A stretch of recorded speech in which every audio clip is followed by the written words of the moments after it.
Bem-vindas e bem-vindos ao canal Para Todos Lerem, um canal de acessibilidade de leitura para pessoas com deficiência visual e ou cognitiva e para todos aqueles que apreciam a leitura através dos ouvidos. Este é um canal sem fins lucrativos, porém eu peço encarecidamente que vocês se inscrevam no canal e deem o seu like se estiverem gostando, para que mais pessoas, através dos algoritmos, tenham acesso ao canal quando elas fizerem suas buscas por audiolivros. Muito obrigada pela tua presença, seja sempre bem-vinda e bem-vindo, e um abraço.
William Shakespeare, Hamlet.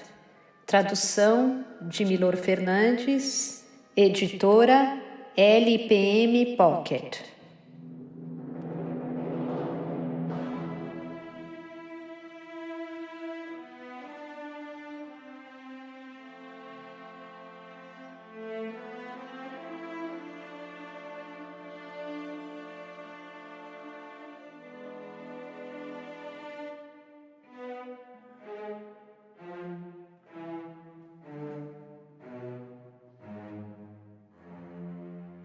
Silêncio, não fala, olha, vem vindo ali de novo.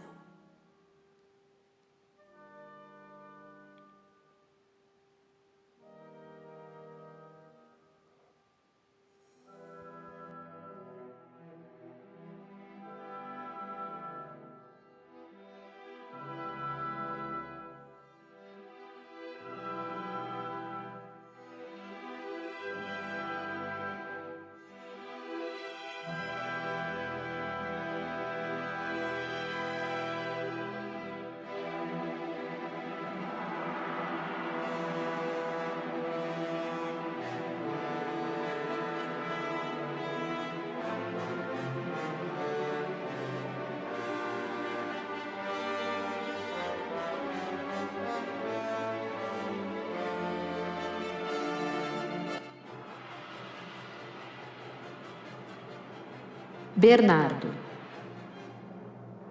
com a mesma aparência do falecido rei. Marcelo, você é um erudito? Fala com ele, Horácio.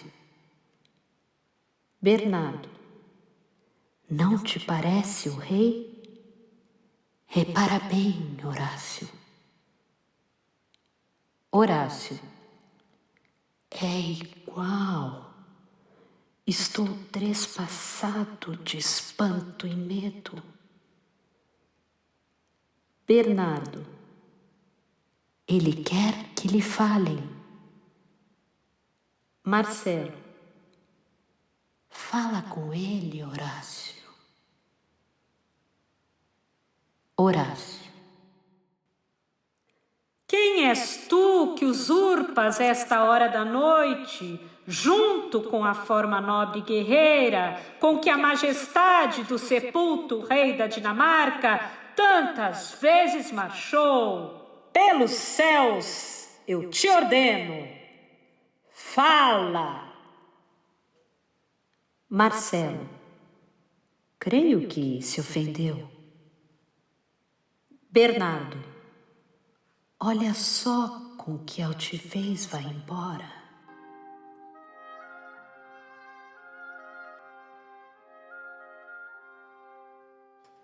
Mas calma agora. Olhe, ele está aí de novo. O fantasma entra. Vou barrar o caminho, mesmo que me fulmine. Ao fantasma. para, ilusão!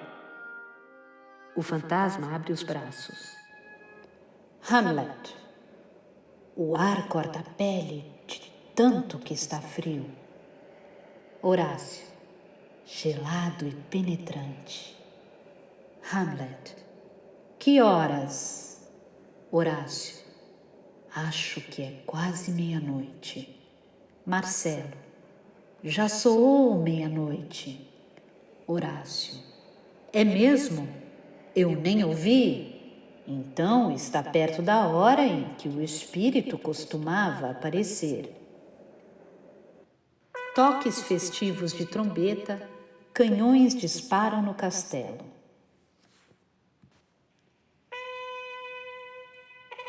Que significa isso, meu senhor? Hamlet. O rei está fazendo uma noitada, promovendo uma orgia. Festeja e dança danças debochadas, e enquanto engolfa talagadas de vinho do Reno, manda tambores e trompas proclamarem a apoteose de sua bebedeira. Horácio. Olha só, meu senhor, lá está ele.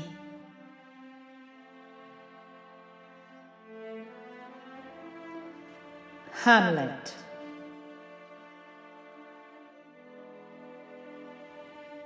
Anjos e mensageiros de Deus, defendei-nos.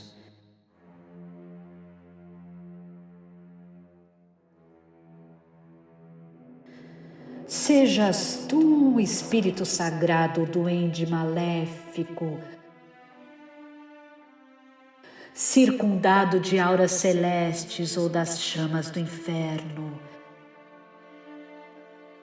Tenhas intenções bondosas ou perversas, tu te apresentas de forma tão estranha que eu vou te falar.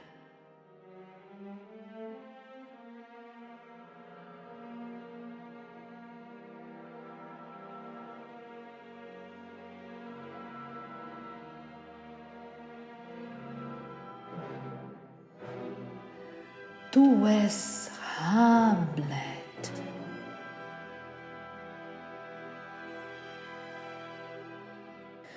Meu rei, meu pai, senhor da Dinamarca.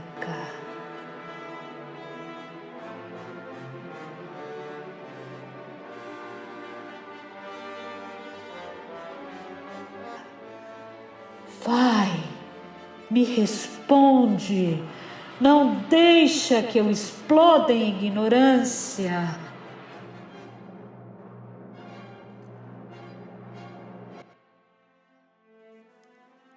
Hamlet.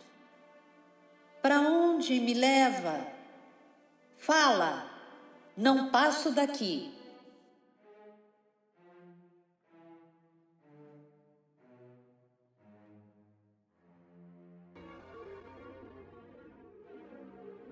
Sou o espírito de teu pai, condenado por um certo tempo a vagar pela noite e a passar fome no fogo enquanto é dia, até que os crimes cometidos em meus tempos de vida tenham sido purgados, se transformando em cinza.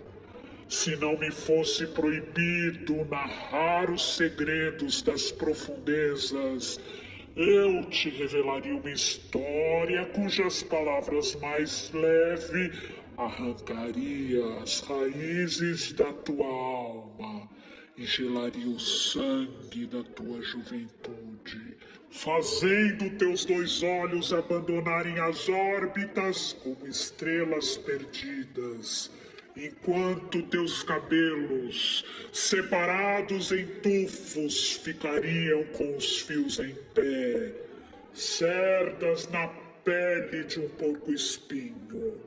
Mas esses segredos do sobrenatural não são para ouvidos feitos de carne e sangue.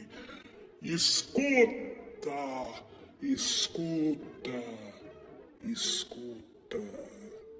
Se você algum dia amou seu pai.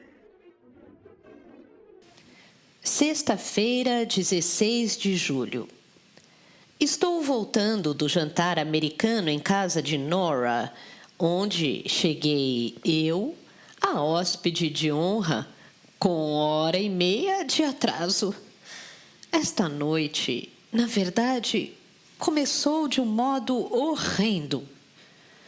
Nora me telefonara de manhã, avisando-me que um automóvel me viria apanhar às 7h15. Como de costume, às 7h eu estava pronta na portaria. Carro nenhum veio às 7h15. Carro nenhum veio às 7h30. Às 7h45, resolvi que os amigos de Nora se tinham esquecido de me apanhar e liguei para ela. Disse-me que encomendaram um táxi para me levar em grande estilo. Ele nunca apareceu. Aconselhou-me a ir para a rua, chamar um e seguir para lá. Fui para a rua, chamei um táxi e entrei. Mas, ao que parece, a zona norte de Londres equivale aos confins de Brooklyn e os motoristas de táxi em Londres são o feroz equivalente dos motoristas de táxi em Nova York. Dei ao chofer o endereço de Nora e ele fitou com olhos de estátua. Não sei onde é, madame, disse numa voz monocórdica. Expliquei na maior inocência que era em Highgate. Ficou olhando para a frente, desta vez, e repetiu na mesma voz sem expressão. Não sei onde é, madame. Entendi a mensagem, saltei do carro, esperei 10 minutos por um outro que passasse e entrei. Dei ao motorista o endereço de Nora e cumprimos o mesmo ritual. Mas este ficou tão ansioso para se ver livre de mim que deu partida antes que eu tivesse os 2 pés no solo. Caí e abri um rasgão na perna. Lá estava eu, a perna coberta de sangue às 8h15, quando às 7h30 ofereciam um jantar em minha homenagem. Não podia voltar para o quarto, limpar a ferida e calçar outra meia, porque isso me faria atrasar mais 15 minutos. Fui até a portaria e consultei o recepcionista. Segundo ele, o que eu precisava era de um mini-táxi, pois vão a qualquer lugar.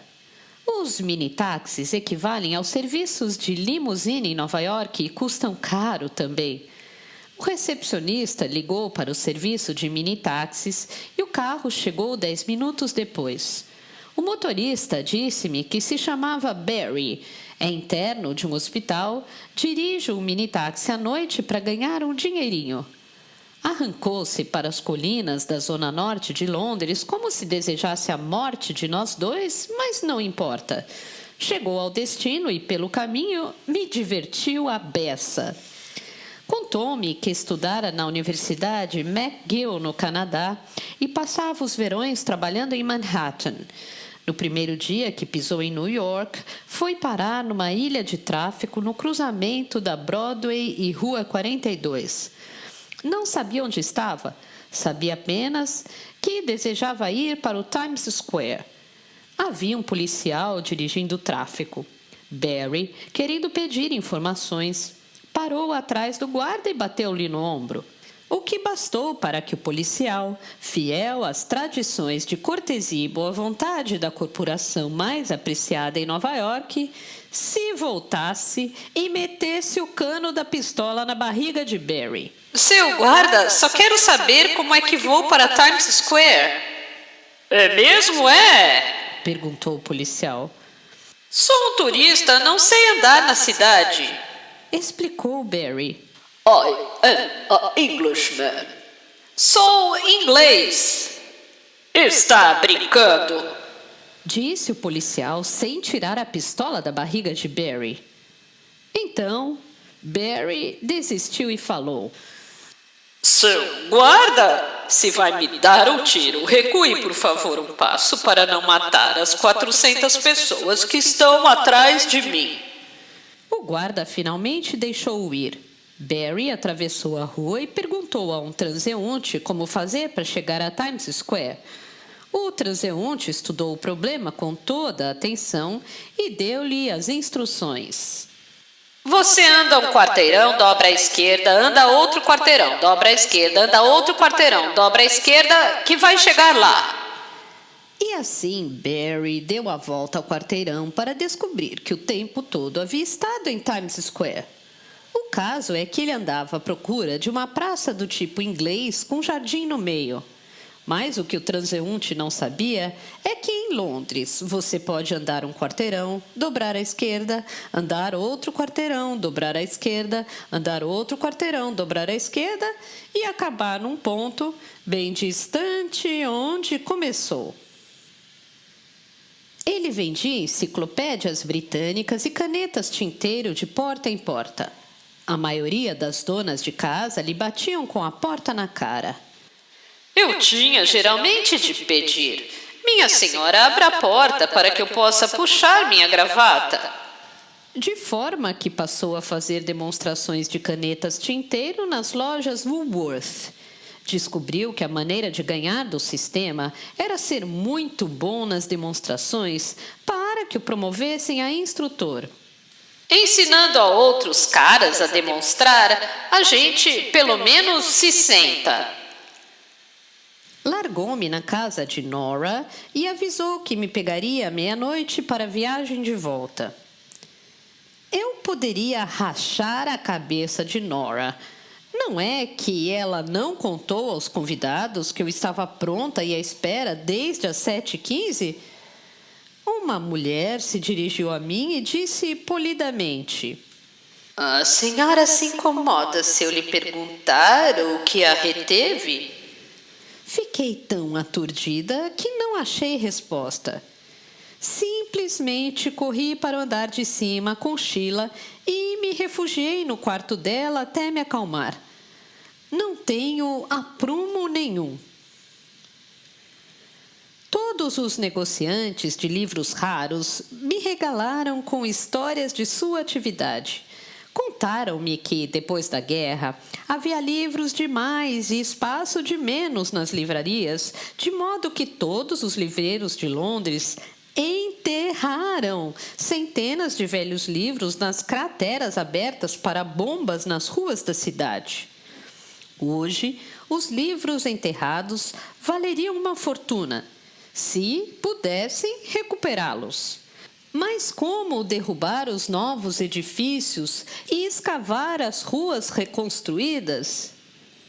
Tive uma súbita visão de uma guerra atômica a destruir tudo no mundo, exceto aqui e ali um livro antigo, a jazer onde fora lançado pela explosão que o arrancara das profundezas de Londres.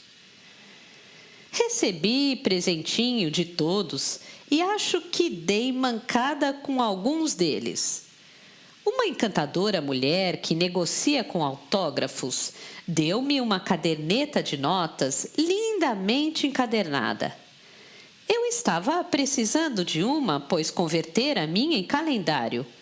Quando o especialista em livros raros da Quaritch's me disse o seu nome e o endereço da loja, anotei-os em minha nova caderneta. Pela qualidade do silêncio que se fez, desconfio que escrever naquela caderneta era uma espécie de profanação. tive a horrível sensação de que a caderneta era uma dessas antiguidades que não existem para ser usadas. As pessoas só podem contemplá-las. Ora, para que droga vou querer uma caderneta que não posso usar? Vivo me metendo o tempo todo em confusões desse tipo. Barry chegou às 12 em ponto e me trouxe para o hotel. Disse-me para visitar seu hospital se estiver no caminho.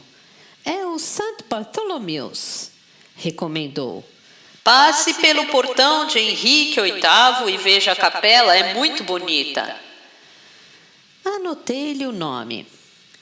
Barry Goldhill, na caderneta profanada, e perguntei-lhe a que especialização ele se dedicava. Ginecologia. Disse-lhe: tarde demais, queridinho. Não posso fazer nada por você. Sábado, 17 de julho. Bilhete de Rutland Gate na correspondência. Ele voltou. Vê-la-ei aqui na segunda-feira, 19 às 11, na hora certa para xerez com Carlos II e almoço com Charles Dickens. Às pressas, PB. Pensei que seria melhor refrescar primeiro a memória a respeito de Dickens. Depois do café da manhã, andei até a casa de Dickens em Doughty Street. Fica apenas a alguns quarteirões além de Russell Square. O fato é que nunca me interessei o bastante por Dickens para ir até lá. O que não se diz para ninguém aqui. É pura heresia não gostar de Dickens. Entendam que Dickens é o Deus nacional do lar. A não ser por PB, nenhum único londrino me fez a menção jamais do pub de Shakespeare. Ninguém menciona os Marcos de Pepys, ninguém menciona Wimpole Street, e ninguém sabe do que você está falando se indagar sobre a casa onde Shaw cortejou a sua milionária de olhos verdes. Mas qualquer ser vivo lhe contará onde o Sir Pickwick jantava, onde fica a antiga loja de curiosidades, e não deixe de ver a casa de Doughty Street, onde Oliver Twist foi escrito. E esta é Camden Town, onde morava Bob Cratchit.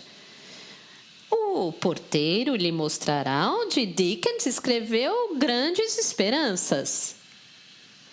A Doughty Street é mais uma das vias onde se alinham aquelas casas de tijolo estreitas e bem postas que ainda mexem comigo. A casa de Dickens é mobiliada como se ele ainda vivesse nela, e o quarto dos fundos, onde ele escrevia, tem uma coleção completa de suas primeiras edições. As paredes de todos os cômodos estão repletas de monstruários com os momentos dixonianos. Cartas, desenhos, caricaturas, programas de teatro com seu nome na lista do elenco. Nunca soube que ele tivesse sido um amador tão entusiasmado. Todos os turistas que percorriam a casa, a maioria proveniente dos Estados Unidos, conheciam cada personagem e cada incidente representado nos desenhos e caricaturas. Simplesmente incrível. Almocei no Tanjars, o restaurante indiano de Charlotte Street, e depois andei até Covent Garden para ver as cinzas de Ellen Terry. Chama-se a Igreja de São Paulo de Covent Garden, mas, quando se desemboca no mercado, não se avista igreja alguma. Vaguei por ali, consultando o mapa e espiando o mercado de Covent Garden. Um rapaz de barba castanha que vinha apressado passou por mim, deteve-se, voltou e inquiriu. Perdida, benzinho? Respondi que não, mas Na minha mocidade, fora uma teatróloga frustrada. Adorava a correspondência Shaw Terry e queria ver as cinzas de Ellen Terry. Que simpático de sua parte! Ninguém aparece procurando nossa igreja, a não ser gente da profissão. Observou. Ele é ator, desempregado. Falou. Continue rodeando o mercado até chegar a uma viela. Atravesse-a que depois da esquina verá a igreja. Agradeci e desejei-lhe boa sorte. Replicou. Boa sorte para você também, benzinho. E prosseguiu na sua rápida caminhada. Vendo-o distanciar-se, odiei-me porque não me preocupar em perguntar-lhe o nome. As pessoas não deviam entrar e sair em nossa vida por 10 segundos sem deixar atrás pelo menos um nome. Como o Sr. Dickens notou certa vez, seguimos todos juntos para a sepultura. Escolhi meu trajeto cuidadosamente em meio às frutas e legumes que apodreciam na frente do mercado. Fui até a esquina e cheguei à viela, a qual se abria numa espécie de largo usado para estacionamento de caminhões e cheio de lixo. Atravessei-o, virei a esquina e lá estava.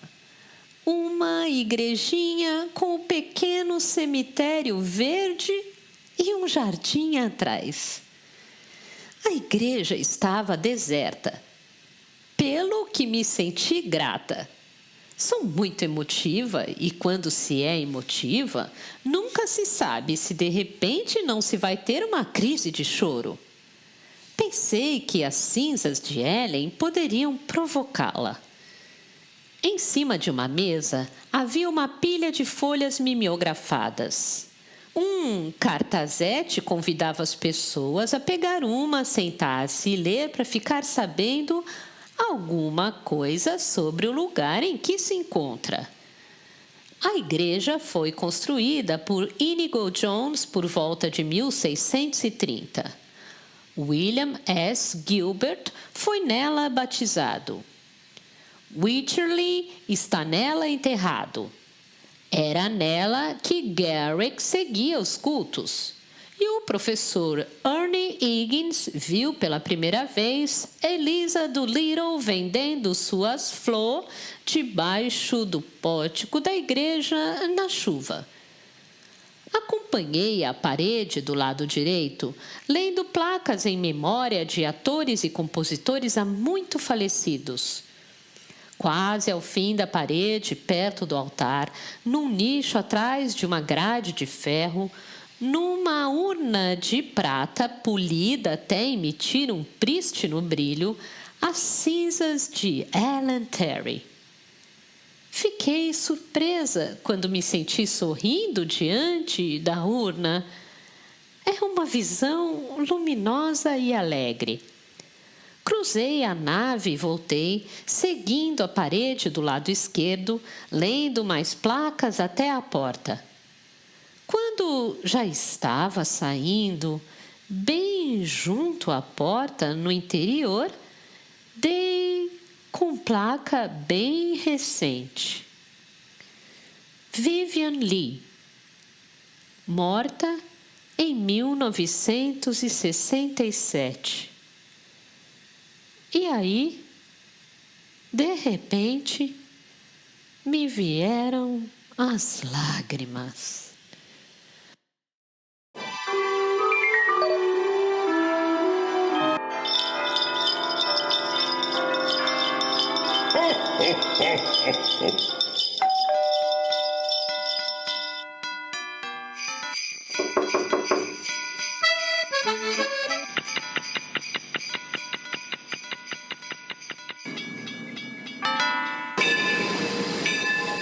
Um conto de Natal de Charles Dickens. Capítulo 1. Para começar a história, Marley estava morto. Não havia a menor dúvida quanto a isso. O atestado foi assinado pelo escrivão, pelo sacerdote, pelo agente funerário e pelo encarregado do enterro. Scrooge também assinou, e sua assinatura era sempre bem-vinda, tanto na bolsa quanto em qualquer outro lugar.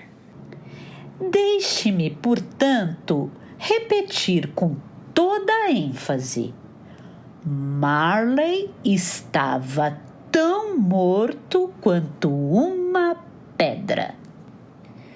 Scrooge sabia que ele estava morto? Claro que sabia. Como não iria saber? Scrooge e ele foram sócios por não sei quantos anos. Por falar no enterro de Marley, volto ao começo. Não há dúvida alguma de que Marley estava morto. Isso precisa ficar bem claro, ou nada de espantoso sairá dessa história. Scrooge nunca mandou apagar de seu escritório o nome do antigo sócio. E lá estava ele, anos depois, gravado sobre a porta da firma: Scrooge e Marley. Scrooge era um tremendo pão duro, um velho sovina avarento, mesquinho, unha de fome e ganancioso, duro e áspero como uma pedra de amolar. Não era possível arrancar dele a menor faísca de generosidade. Feliz Natal, titio! Que Deus abençoe! We wish you a Merry Christmas. We wish you a Merry Christmas. We wish you a Merry Christmas and a Happy New Year. Bé! Disse Scrooge.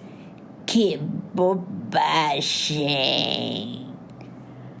Bobagem o Natal, titio? O senhor está brincando.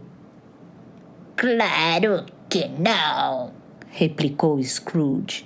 Que motivos você tem para estar feliz, sendo pobre desse jeito? Se for por isso, que motivos tem o senhor para estar tão mal-humorado? Que razões para estar tão ranzinza, sendo rico desse jeito? Ora, que bobagem! E como posso não me irritar em um mundo cheio de imbecis? Ora, Feliz Natal! Basta de Feliz Natal! O que é o Natal para você, se não a época de não ter dinheiro para pagar sequer suas contas? A época de se dar conta de que está um ano mais velho e não uma hora mais rico. O momento para fazer um balanço nos livros de contabilidade e ver que cada item nestes 12 últimos meses só lhe trouxe prejuízo.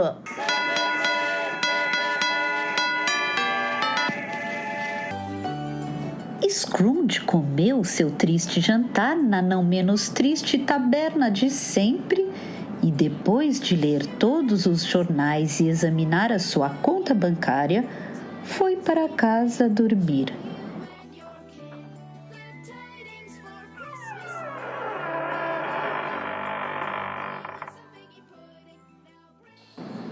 Ele morava em um lugar que tinha pertencido ao seu falecido sócio. Uma série de quartos sombrios num prédio muito estranho e esquecido no fundo de um pátio. Não se podia deixar de imaginar que o prédio havia corrido para lá quando era um prédio criança, brincando de esconde-esconde com os outros, e acabou esquecendo o caminho de volta, ficando lá para sempre.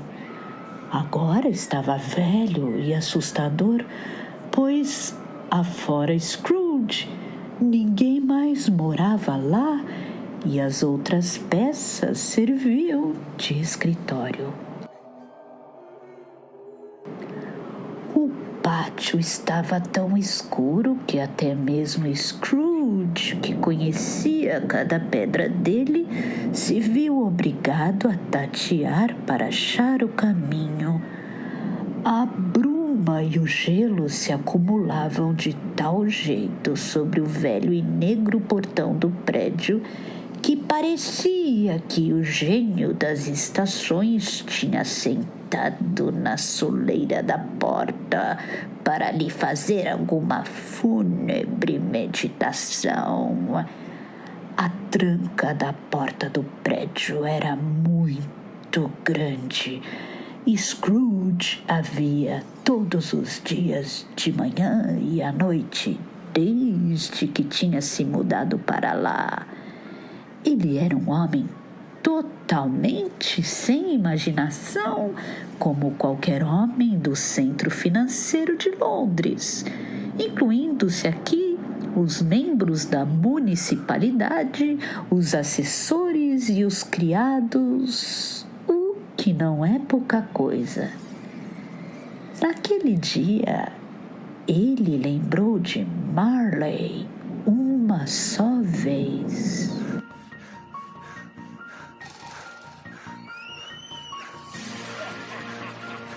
Por isso, achou estranho, ao colocar a chave na fechadura, ter visto na tranca, sem que ela tivesse passado por qualquer mudança nesse meio tempo, não uma tranca, mas o rosto de Marley.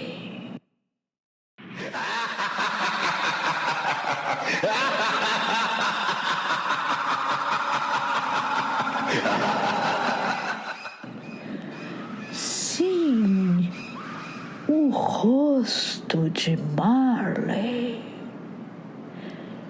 Ele não estava na escuridão como os outros objetos no pátio, mas iluminado por uma luz fraca.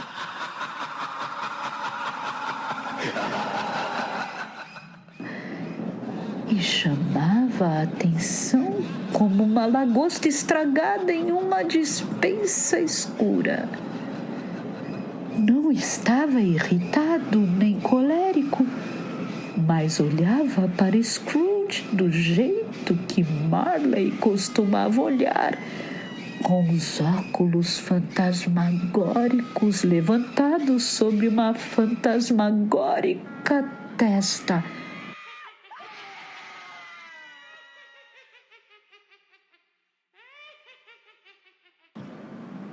Os cabelos se moviam de uma maneira estranha, como se uma brisa ou uma baforada de ar quente soprasse neles, e os olhos, embora estivessem arregalados, não se mexiam. Tudo isso e mais a sua cor pálida o tornavam assustador.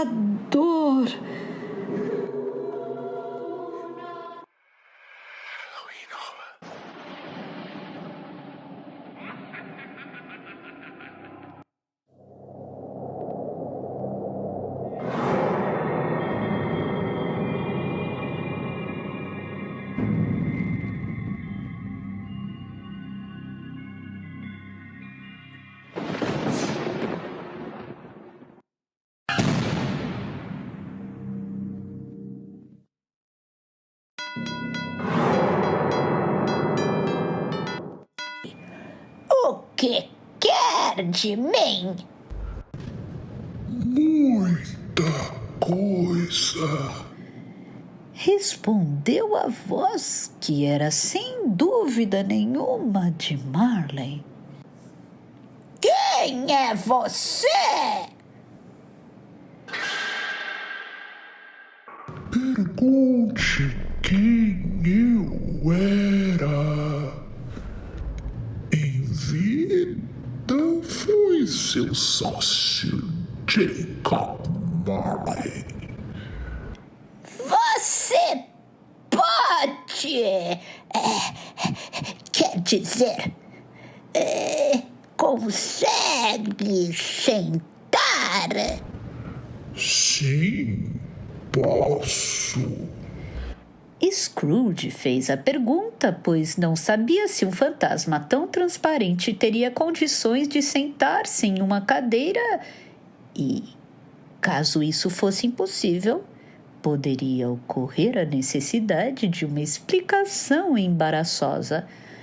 Mas o fantasma sentou-se do outro lado da lareira, como se estivesse habituado a fazer isso. Você não acredita em mim? Claro que não! E que provas deseja de que eu existo? Além daquelas que os seus olhos e ouvidos já lhe deram. Domingo, 18 de julho. Posei. Ina me apanhou numa chacoalhante caminhonete, dirigiu até Russell Square e estacionou na entrada.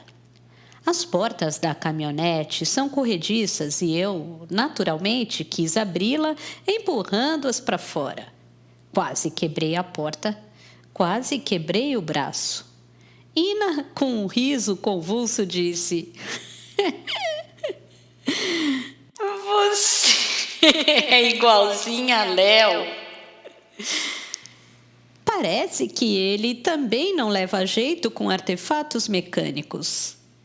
Saltei e ela veio atrás de mim, na força de seu 1,60 m, arrastando um cavalete de 1,80 m, uma caixa de tintas com 1,30 m, uma paleta, algumas revistas e um rádio do tamanho de uma TV portátil. Não me permitiu ajudá-la. Não cabe ao tema carregar coisa alguma. Sentamo-nos. Eu numa espreguiçadeira, ela numa cadeira de espaldar reto. E fiquei surpresa e aliviada ao saber que a gente, quando posa, não precisa ficar parada mantendo a pose. Ina me disse que eu poderia reclinar-me, sentar, espreguiçar-me, mexer-me, fumar, qualquer coisa, desde que o tempo todo a olhasse de frente. Explicou então com muitos detalhes como operar o rádio. Trouxera, pelo visto, o rádio e as revistas em meu benefício, a fim de que não me entediasse. Achei gozado. Não me entedio em Russell Square, nem me entedio com você, disse-lhe. Podemos conversar enquanto trabalha? Claro, eu adoraria. Nenhum dos meus retratados fala comigo. Ficam posando em silêncio hora após hora. No meu caso, não é possível que seja este o problema, afirmei. Meu amigo, o coletor de bilhetes, postou-se atrás dela para vê-la pintar. O mesmo fizeram 2 senhoras inglesas, um estudante indiano e um jamaicano de meia-idade com uma bengala. Como é que ela está indo? Indaguei dele só para ser sociável. Entretanto, parece que os embaraçava alguém lhes dirigir a palavra diretamente. Murmuraram. Muito bom! Muito bonito! E desapareceram. Ina me agradeceu, dizendo que o público a deixava nervosa. Assim, daqui por diante, minha função é espantar os que em Nova York chamamos de superintendentes de calçada. Em Londres, para enxotá-los, basta falar com eles. Em Nova York, falar com eles só faria com que contassem a história de suas vidas. É fascinante apreciar o trabalho de um pintor de retratos. Ina ficava sentada com seu vestido de riscadinho vermelho e branco todo embabados à sua volta. O ar completamente relaxado, conversando, rindo, fazendo perguntas enquanto pintava. E o tempo todo lançava os olhos numa velocidade incrível na direção do meu rosto, baixava-os ao cavalete, erguia-os para o rosto, baixava-os ao cavalete, para cima e para baixo, para cima e para baixo, no movimento rápido, bem marcado e rítmico de um metrônomo acelerado. Hora após hora, falou, riu, pintou, e o veloz erguer e baixar dos olhos não parou um só instante. Eu mesma tentei fazê-lo por uns 20 minutos e os olhos me doeram. Pintou até 1 da tarde e depois me levou de carro a Kensington para o almoço. Nem ensaiamos conversar no caminho. O chacoalhar da caminhonete era tão ensurdecedor como o do metrô nova-iorquino. Os automóveis ingleses são admiravelmente silenciosos ao passarem pela gente na rua e muito barulhentos quando se viaja dentro deles. Com os automóveis americanos, acontece exatamente o contrário. Almoçou comigo num pequeno restaurante italiano, perto de onde mora com Léo, chamado Massa e Pizza Panzers. É o ponto predileto deles na vizinhança. Serviram-me o melhor martini que já bebi em Londres e um frango com manteiga e alho que podem me oferecer no paraíso. Ina ficou chocada com o fato de que eu ainda não tivesse ido a uma só galeria de arte e me arrastou com firmeza, fim do almoço, à Galeria Nacional de Retratos, onde me surpreendi ao sentir-me arrebatada por encontrar velhos amigos cara a cara. Charles II tem exatamente a fisionomia do velho sujo que era. Mary Stuart lembra exatamente a feiticeira num cabo de vassoura que era. Elizabeth aparece maravilhosa. O pintor soube captar tudo. Os olhos brilhantes e agudos, o nariz forte, a pele translúcida e as mãos delicadas. O frio e cintilante isolamento. Gostaria de saber por que os retratos de Mary Stuart e Elizabeth sempre nos parecem vivos e reais, enquanto os de Shakespeare, pintados na mesma época e do mesmo jeito, sempre são estilizados e remotos.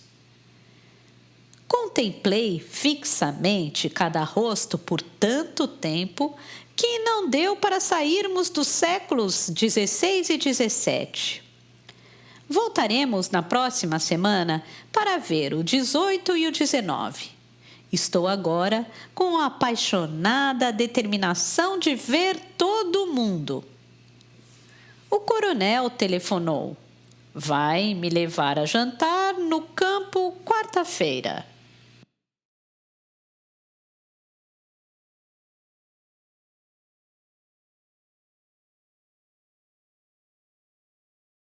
Segunda-feira, 19 de julho. Cheguei a Rutland Gate às 11.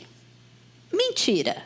Fico de tal forma preocupada com a hipótese de não chegar na hora certa que pego sempre um táxi.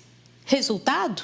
Chego sempre 20 minutos adiantada e dou um passeio pela vizinhança até que seja tempo de tocar a campainha. Gosto disso, no entanto, o bairro é interessante.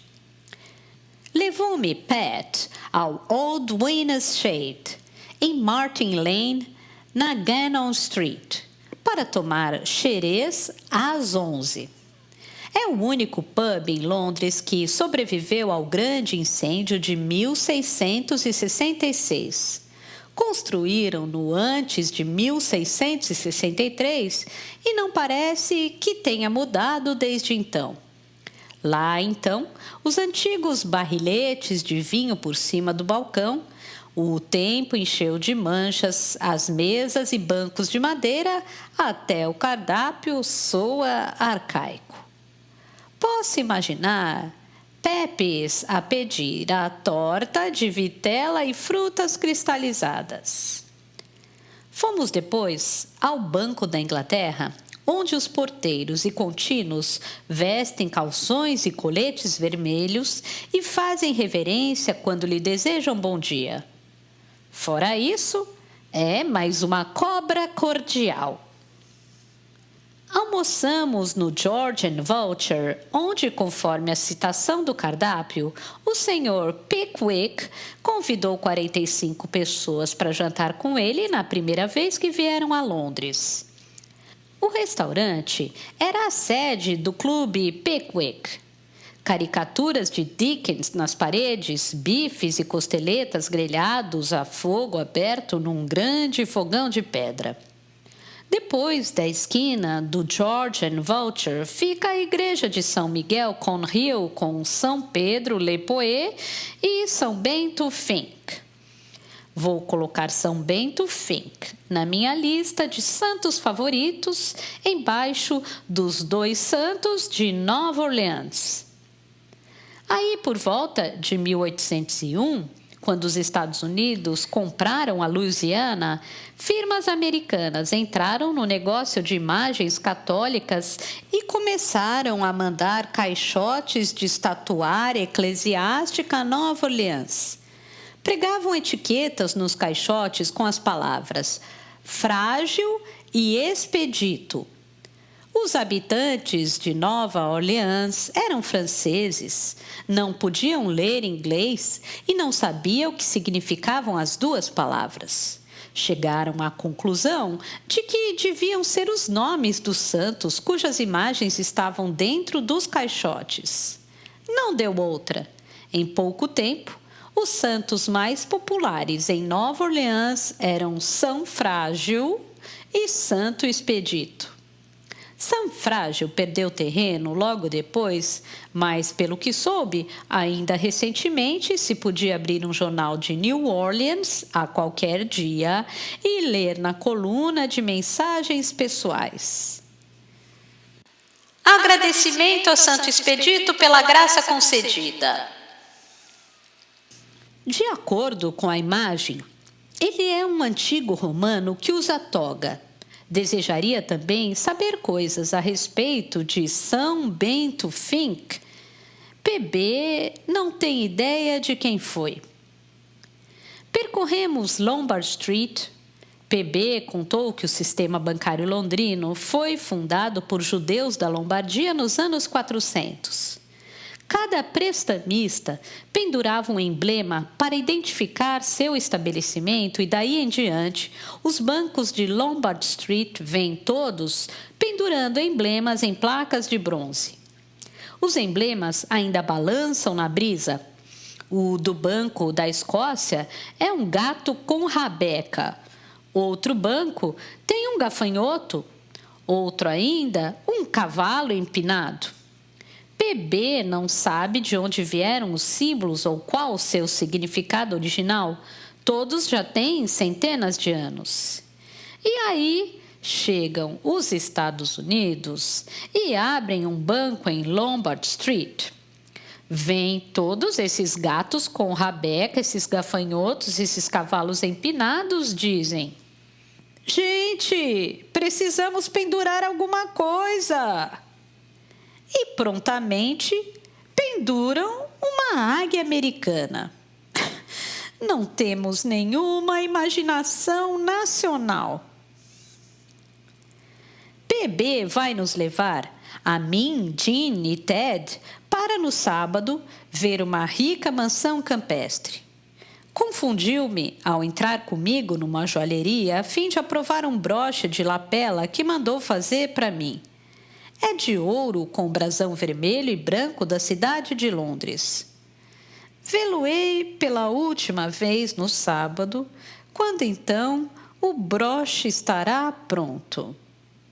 Nota do editor a respeito do santo São Bento Fink. Diz o editor: Fink, na gíria norte-americana, quer dizer delator, fura-greves, alcaguete. Fim da nota. Quinta-feira, 20 de julho.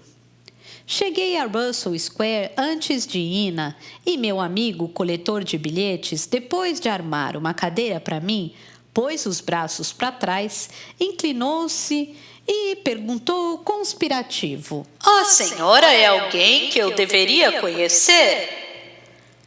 Assegurei-lhe que não era ninguém e ele abanou a cabeça com ar de reprovação. Pintores não ficam fazendo retratos de qualquer um. Contei-lhe que era uma escritora, mas nem famosa nem importante. Ele sacou um livrinho preto e anotou cuidadosamente meu nome e o de Ina na horinha em que ela vinha vindo aos tropeços, rodeando a banheira dos pássaros, carregando cavalete, caixa de tintas, paleta e o gigantesco rádio que ainda traz, no caso de eu me aborrecer. Embora tudo o que eu farei será emitir uma série de grosseiras opiniões a respeito do gosto para a música da BBC. Só existe uma estação de música erudita e quem a dirige é maluco por música de câmara, é só o que tocam. Ina me disse que mudei completamente sua atitude em face da pintura de retratos. Nunca pintei ninguém ao ar livre antes. A atmosfera e os sentimentos são muito diferentes. De agora em diante, vou ter que decidir com cada retratado se é melhor pintá-lo em interiores ou ao ar livre. Você tinha toda a razão. Fica melhor ao ar livre. Não estamos aqui porque eu fico melhor ao ar livre, objetei. Estamos aqui porque sou egoísta. Creio que ela gostaria de pintar o dia inteiro, mas, não importa o que eu diga, insiste em parar a uma porque me sobra tão pouco tempo para ver as coisas. Depois de juntarmos o material, quando nos dirigíamos para a caminhonete, ela olhou em torno de Russell Square e disse pensativa: Você tinha razão a respeito deste lugar. Tem uma qualidade toda especial. Almoçamos no Panzers e voltamos à Galeria Nacional de Retratos.